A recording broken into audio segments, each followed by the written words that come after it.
Саламатсыздар ма оқушылар? Бүгін бізде қазақ тіл сабағы. Біз қазақ тілден кеше дауыссыз дыбыстар және оның түрлерімен таныстық, иә. Дауыссыз дыбыстар дегеніміз олар үн мен салдардан тұратын және кедергі ұшырап шығатын дыбыстарды біз дауыссыз дыбыстар деп атайды екенбіз. Дауыссыз дыбыстар үшке бөлінеді: қатаң, ұяң, үнді болып, иә. Үшке бөлінеді екен. Кеше біз қатаң дауыссыз дыбыстарды өттік. Қатаң дауыссыз дыбыстар, мінекей, дауыссыз дыбыстар үшке бөлінеді дедік, иә. Қатаң дауыссыз дыбыстар, ұяң дауыссыз дыбыстар, үнді дауыссыз дыбыстар. Қатаң дауыссыз дыбыстар олар салдардың қатысы арқылы жасалынатын дауыссыз дыбыстарды қатаң дауыссыз дыбыстар деп атаймыз. Оларға міне п, ф, к, қ, т, с, ш, щ, х, ц, ч дыбыстары жатты. Енді бүгін бізде жаңа тақырып, қыркүйектің 17-сі, аптаның күні бейсенбі, ұяң дауыссыз дыбыстар. Ұяң дауыссыз дыбыстардың ережесін дәптерімізге жазамыз, жаттап аламыз, иә. Салдар мен үннің қатысы арқылы жасалған бірақ үннен салдыры басым дауыссыз дыбыстарды ұяң дауыссыз дыбыстар деп атаймыз. Ұяң дауыссыздарға олар б, в, г, ғ, д, з, ж дыбыстары жатады екен. Және ұяң дауыссыз дыбыстар қатарын жаттап аламыз. Келесі бірінші тапсырма.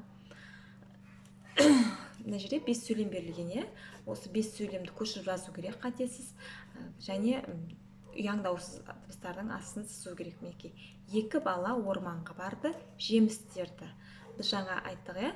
Б, Г, Д, Ж дыбыстары, З дыбыстары ұяң дауыссыз. Міне мен бірінші үлгісін көрсетіп қойдым, иә. Ұяң дауыссыз дыбыстардың астын сыздым, міне. 2 бала дегенде бала дегеннің б-ның астын сыздым. Орманға сөзінде ғ ұяң дауыссыз дыбыс, барды дегенде б мен д ұяң дауыссыз дыбыс, жеміс дегенде ж ұяң дауыссыз дыбыс, терді дегенде д ұяң дауыссыз дыбыс екен. Кешеге қарағанда, қатаң дауыссыз дыбыстар қатарына қарағанда ұяң дауыссыз дыбыстар аз, иә, ондай көбіне жаттап алуға болады. Келесі екінші тапсырма, мынадай сұрақтар берілген. Сенің атың кім, әкеңнің аты кім? Сен қай жерде тұрасың? Сенің тұратын жерің қалай аталады? Туған жеріңдегі көл, өзен атауларын ата дейді. Төмендегі сұрақтарға жауап беріп, олардың ішінен мысалға мен мына жерге келтіріп қойдым, менің атым Жадыра, әкемнің аты Болатхан деп. Мен енді осыдан не істеймін? Ұяң дауыссыз дыбысты табамын. Менің дегенде ұяң дауыссыз дыбыс жоқ, атым дегенде де жоқ, Жадыра дегенде ж және д дыбысы, ол ұяң дауыссыз дыбыс, иә. Әркім өзінің атын жазады, сұраққа жауап бере отырып, және тілімізді байланыстырып сөйлеуді дамытамыз, иә.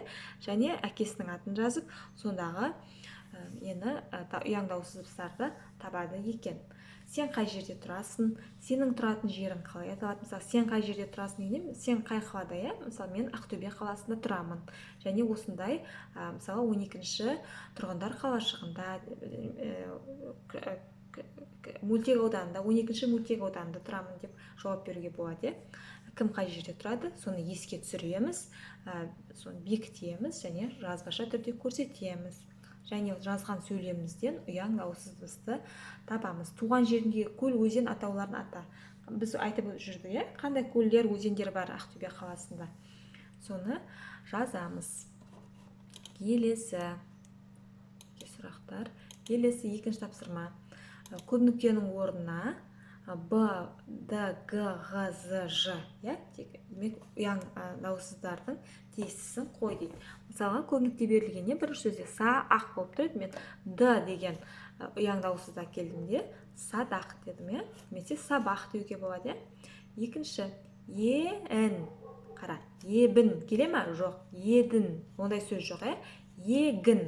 Дұрыс, біз мына жерге г-ны қоямыз. Егін деген сөз бар. Неке осылай отырып тапсырманы орындаймыз. Бұл жерде тағы да ұяң дауыссыз дыбыстарды жаттап алуымызға оңай болады, иә. Мына берілгеннің барлығы ұяң дауыссыз дыбыс. Неке тапсырма осылай. Балалар, сау болыңдар. Тапсырма түсінікті деп ойлаймын. Сұрақтар болса жазыңыздар. Кері байланыс күтемін. Енді ертең бізде жұма күні ешқандай оқу және тіл дамытуда қазақ тілде жоқ. Тапсырманы енді бүгін оқу және қазақ тілінен бүгін кешкі 10-ға дейін жіберсеңіздер, сіздерде жұма күні менен демаласыздар, иә. Басқа пәндердің сабақтарыңыз болады да. Бүгін тапсырып тастауға тырысыңыздар, иә. Сау болыңдар.